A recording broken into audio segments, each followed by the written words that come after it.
গার্গ। জন্ম জুবিন বরঠাকুর 18 নভেম্বর 1972।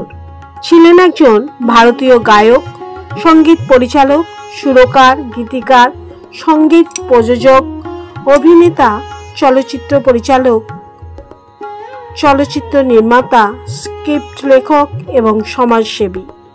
জুবিন গার্গকে ভারতের উত্তর পূর্বাঞ্চলের রাজপুত্র বলা হয়। তিনি মূলত অসমীয়া, বাংলা এবং হিন্দি ভাষার চলচ্চিত্র এবং সঙ্গীত শিল্পের জন্য কাজ করেন এবং গেয়ে থাকেন। তবে বিষ্ণুপ্রিয়া, মণিপুরী, বোরো, ইংরেজি, গোয়ালপাড়িয়া, কন্নড়, কার্বি, খাসি, মালায়ালাম, মারাঠি, নেপালি, উড়িয়া, সংস্কৃত, সিন্ধি, তামিল, তেলেগু, তিওয়া সহ আরও অনেক ভাষা ও উপভাষার গান করেছেন। তিনি একজন যন্ত্রবাদক। ঢোল, দোতারা, drums, guitar, harmonium, mandolin, keyboard, tabla এবং বিভিন্ন পারকিউশন যন্ত্র সহ 12টি যন্ত্র বাজান। তিনি আসামের সর্বাধিক বেতনের গায়ক। 1992 সনে জুবিনের প্রথম অসমীয়া অ্যালবাম অনামিকা মুক্তি পেয়েছিল। শুধু তুমি বাংলা চলচ্চিত্রের সঙ্গীত পরিচালনা করে তিনি শ্রেষ্ঠ সঙ্গীতকারের পুরস্কার লাভ করেছিলেন। হিন্দি ইয়া আলী গানের জন্য জুবিন গার্গ গ্লোবাল ভারতীয় চলচ্চিত্র পুরস্কার ও স্টারডাস্ট পুরস্কার লাভ করেছিলেন। 19 সেপ্টেম্বর 2025 সালে সিঙ্গাপুরের সমুদ্রে স্কুবা ডাইভিং করতে গিয়ে দুর্ঘটনার শিকার হন জুবিন গার্গ। তাকে পুলিশ উদ্ধার করে দ্রুত হাসপাতালে নিয়ে গেলেও শেষ পর্যন্ত মৃত্যুবরণ করেন। বংশ এবং পরিবার। 1972 সনে 18 নভেম্বর মেঘালয় রাজ্যে তুরা শহরে জুবিন গার্গের জন্ম হয়েছিল। তাহার পিতার নাম মোহিনী এম বরঠাকুর এবং মাতার নাম স্বর্গীয়া ইলি বরঠাকুর। প্রথম জীবনে জুবিনের নাম ছিল জুবিন বরঠাকুর। প্রসিদ্ধ গীতিকার জুবিন মেহতার নামকরণে জুবিনের নাম রাখা হয়েছে ও গোত্রের নাম থেকে উপাধি নেওয়া হয়েছে। জুবিনের পরিবার শিবসাগরের জাঁজির স্থানীয় বাসিন্দা ছিলেন। ওনার পিতা কর্মসূত্রে ম্যাজিস্ট্রেট ছিলেন। পেশাগত কারণে জুবিনের পিতা বিভিন্ন স্থানে কাজ করেছেন, তাই ছোটবেলা থেকেই জুবিন এইসব স্থান সম্পর্কে অভিজ্ঞতা অর্জন করেছিলেন। জুবিনের পিতা কপিল ঠাকুর ছদ্মনামে কবিতা লিখতেন।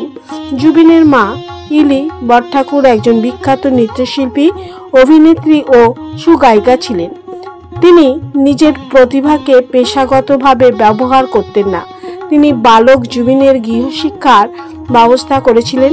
জুবিন প্রথম গুরু হিসাবে নিজের মাকে স্মরণ করেন। জুবিনের বোনের নাম জঙ্কি বরঠাকুর। জঙ্কি বরঠাকুর একজন গায়িকা ও অভিনেত্রী ছিলেন। 2002 সনে তেজপুর টাউনে একটি শোকাবহ মোটর দুর্ঘটনায় জঙ্কির মৃত্যু হয়। জঙ্কি বরঠাকুরের স্মৃতির জন্য জুবিন গার্গ শিশু নামক একটি গানের অ্যালবাম রচনা করেন। 2002 সালের 4 ফেব্রুয়ারি জুবিন গার্গ ফ্যাশন ডিজাইনার গরিমা শইকিয়ার সাথে বিবাহ পাশে আবদ্ধ হন। শিক্ষা। জুবিন প্রথম গুরু হিসেবে নিজের মাকে স্মরণ করেন। গুরু রবীন ব্যানার্জি থেকে জুবিন ছেলেবেলায় তবলা ও গানের শিক্ষা পেয়েছিলেন। অসমীয়া লোকসংস্কৃতির শিক্ষা রমণী রায় থেকে পেয়েছিলেন। জুবিনের পরিবার স্থায়ীভাবে গুয়াহাটি স্থানান্তর হওয়ার জন্য তিনি জগন্নাথ বড়ুয়া কলেজ ছেড়ে গুয়াহাটির বি বড়ুয়া কলেজে বিজ্ঞানে স্নাতক বিভাগে ভর্তি হন। কিন্তু সঙ্গীতের সঙ্গে সম্পূর্ণভাবে জড়িত থাকার জন্য জুবিন শেষ পর্যন্ত কলেজের শিক্ষা সমাপ্ত করতে পারে নাই। কণ্ঠশিল্পী রূপে জুবিন 1992 সনে অনুষ্ঠিত যুব মহোৎসব পাশ্চাত্য একক পরিবেশনে স্বর্ণপদক লাভ করার পরে জুবিনের জীবনের মোড় পাল্টে যায়। একসময় প্রথমবার কণ্ঠশিল্পী রূপে জুবিন সফলতা অর্জন করেন। 1992 সনে অসমীয়া অ্যালবাম অনামিকা মুক্তি হওয়ার পর জুবিন পেশাধারী সঙ্গীত জগতে প্রবেশ করেন। এই অ্যালবাম অল্প সময়ে জনপ্রিয়তা লাভ করে। জুবিন নিজের নামে 40-এরও অধিক অ্যালবাম ও অসংখ্য অসমিয়া চলচ্চিত্রে কণ্ঠদান করেছেন।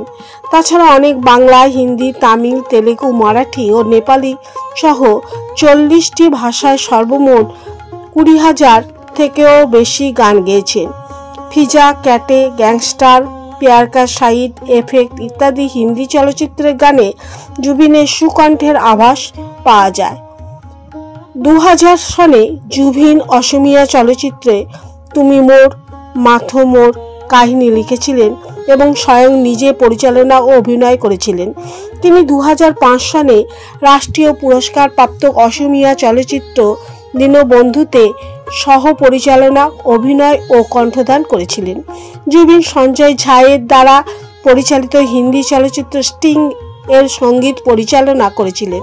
জুবিন কণ্ঠদান করা নতুন ছবিগুলির নাম হলো gangster, Krrish 3, good boy, bad boy, Pyaar Ke শাহিদ, effect, Jimmy, Kya love story Hai, I see you, big brother, ভিক্টোরিয়ার নং 203, Bombay to Bangkok, Namaste London, Aashayein, the train, Raqeeb, Jhoom Barabar Jhoom ইত্যাদি।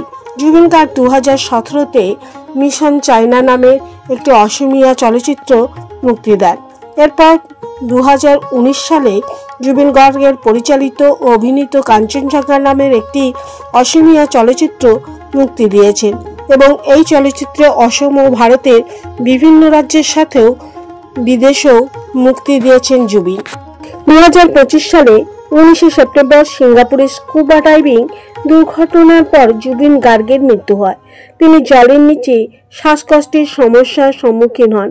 সেখান থেকে তাকে উদ্ধার করে কার্ডিওপালমোনারি রিসাসিটেশন দেওয়ার পর স্থানীয় হাসপাতালের নিবিড় পরিচর্যা কেন্দ্রে ভর্তি করার পর তাকে মৃত ঘোষণা করা হয়। তিনি সিঙ্গাপুরে নর্থ ইস্ট ইন্ডিয়া ফেস্টিভ্যালে অংশগ্রহণ করতে গিয়েছিলেন, যেখানে তার অনুষ্ঠান পরিবেশনের কথা ছিল।